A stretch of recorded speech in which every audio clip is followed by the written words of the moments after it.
We're back yet again with another Netflix original movie. This time it's called Polar. It's based on a graphic novel, stars Mads Mikkelsen as Duncan, our hero, and it's directed by Jonas Åkerlund, the man who's behind a few different kind of things. He's got, most notably, I think, coming out next is Lords of Chaos, which is something I'm really looking forward to. Back to Polar. It's a fairly simple story. It is all about an assassin who is unfortunately turning 50, at which point he has to be retired from his company that he works for. But this company, headed by Mr. Blunt, has decided that in a cost-cutting exercise, it would be far easier to kill all of the retiring agents rather than pay them their pension, which can be millions of dollars. Ergo, saving himself a lot of money.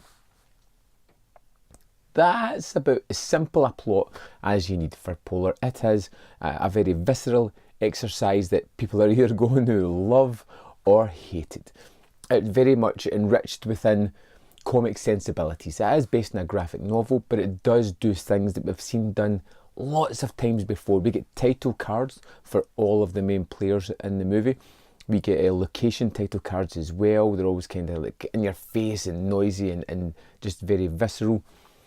We get some really over-the-top comedic characters. I think of Mr. Blunt especially, which is a very over-the-top Matt Lucas, who is either someone that's going to make you say, like, hate the movie a little bit or maybe go into it. He's very pantomime in the way that he's delivering his lines, the very archetypal villain that you would expect in these kind of things. But then, of course, we get some really good points. But I do like the over-the-top violence. I do like the way that it just goes for it in certain scenes. I love Mads Mikkelsen as Duncan, our hero. I think he is an actor that I always enjoy seeing. He can do almost anything, pretty much, it looks like. And this time, he really does add a lot of pathos and interesting facets to the character of Duncan, someone who we know is kind of haunted by some of the past things that he has done. He has a recurring nightmare of a scenario that he is trying to block out.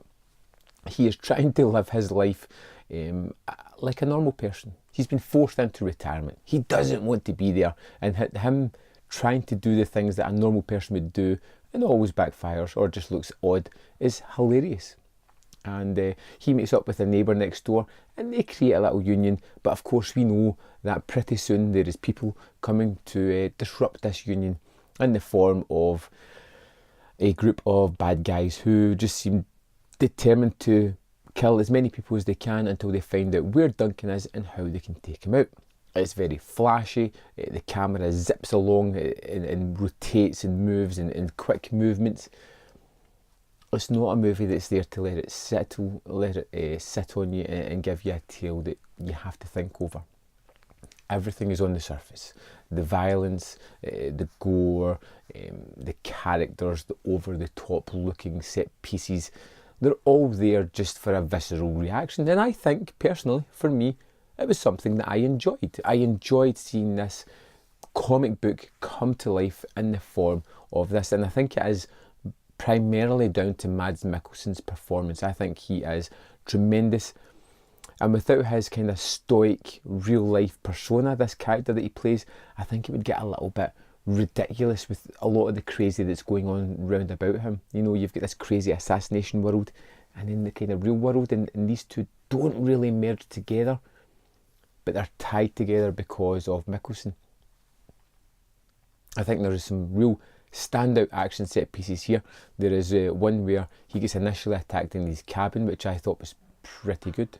There's one where he goes on a job that he's been selling, he's been set up, and the way that plays out is really interesting and fun and violent as you would expect.